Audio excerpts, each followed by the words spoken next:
Hello, back for the next video in the SRX2 Gen 3 series.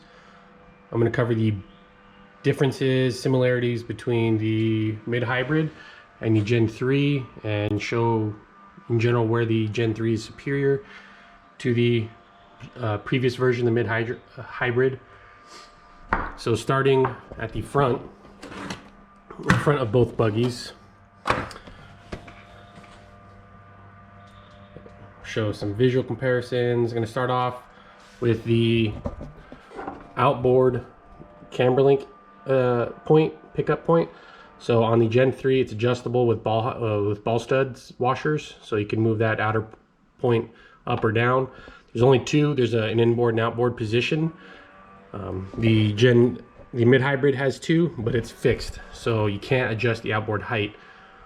I tried using the short course C-hubs and other versions, but you're stuck. If you can only use this one. If you use the short course one, it changes your axle location too much and the height, and it just messes up all your geometry. So you're stuck with this height. That's it on the mid-hybrid. Again, you're adjustable with the Gen 3 with ball stud washers. Second is the bulkhead. So on the Gen 3, I showed in my previous video that you can just replace this part. You don't need to replace the entire front top deck. On the Gen 2, it's strong. However, you have to replace this whole top deck part, which requires a lot of work to disassemble.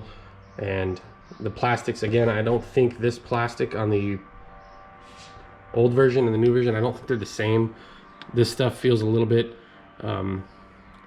softer, but not as brittle.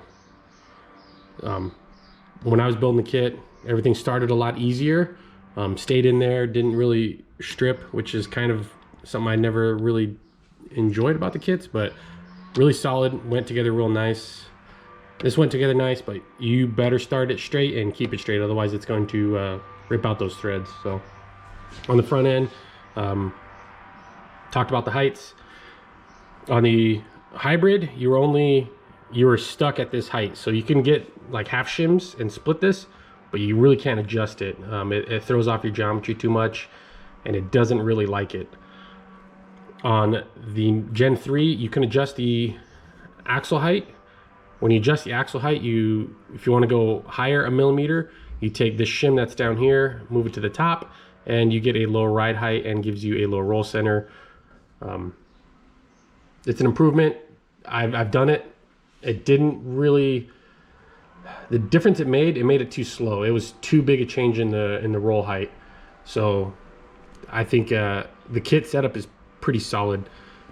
Turnbuckles, different turnbuckles. So you had a traditional inline, nothing crazy, with these older ball studs.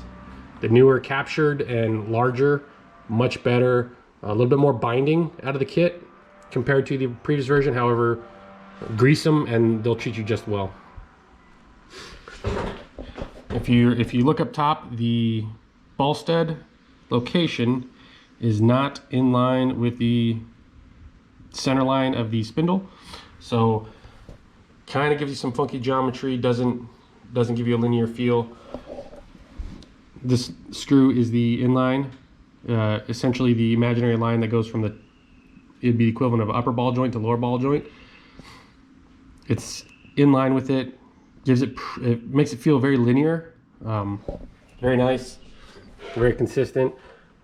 The hinge pin adjustments, very similar, right? So you have a capture screw to hold the hinge pin in, capture screw to hold the hinge pin in. The adjusters are different though. The Gen 3 has a set screw on the bottom of it. That set screw lets you lock that caster adjustment in place. On the previous version, you could slide them in from front or back. It didn't matter. That gave you different adjustments. However, they developed a lot of slop in them, a lot of play. So you would have a lot of play just in this little section right here between the hinge pin and the arm, the hinge pin and the C-hub, and then the hinge pin and the caster adjustment. You would develop a lot of play, and you'd be gaining some movement through the suspension, and it didn't feel and doesn't feel as tight as a new version, which you can lock it in using that set screw. That's the biggest changes. If you look at the axles, so with this generation of buggies, you have to run the Serpent wheels because of how shallow this is. It's no longer as shallow. I haven't tried newer style wheels, or like say aftermarket Pro Lines or J Concepts. Imagine they'll work better because that height is a little bit different and it's more, it stands off more. So that's another improvement.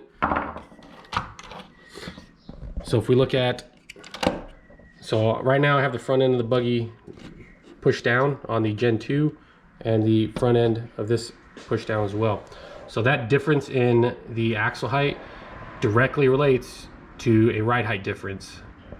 So if you're to put a wheel on there, that means that wheel and this chassis has to sit that 2 to 3 millimeter higher. So it was very easy to run out of adjustment for ride heights, for extremely low ride heights, below 15 millimeter. You really couldn't get the Gen 2 or the hybrid to work well because you're just at the bottom of that suspension travel.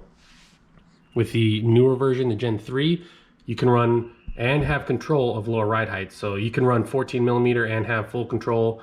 You're not maxing out the shock adjustment, so you still got plenty of play, plenty of travel, and control over that suspension arm at the lower ride heights. That's a big improvement. Kind of makes it lean towards a high traction only car. I haven't tried it on loose dirt, but that's one of the biggest differences on the front ends. Coming to the middle of the chassis, and really you need to, I guess, to understand it, you have to look at the bottom of the chassis. So the Gen 2, the mid-hybrid, you had multiple chassis. You can get a carbon fiber chassis, same kick-up plate, but you can get a carbon fiber chassis, you can get the kit chassis, and then this chassis. This is the milled chassis. No, it's, I had weighed it, it's 111 grams. It's milled out, pocketed. Kind of makes it difficult to attach stuff. So you double-sided tape on your Speedo. You kind of had to fill in these channels with double-sided tape, and then you'd only have a very little bit amount of material on there. So the new version features, which essentially is standard now, a one-piece chassis with the kick-up incorporated into it. This version you had to have all these screws right here to make it strong, as well as it had to interlock right here with the chassis in order to get everything to just stay tight. The new buggy is much tighter, much stronger, feels a lot more solid.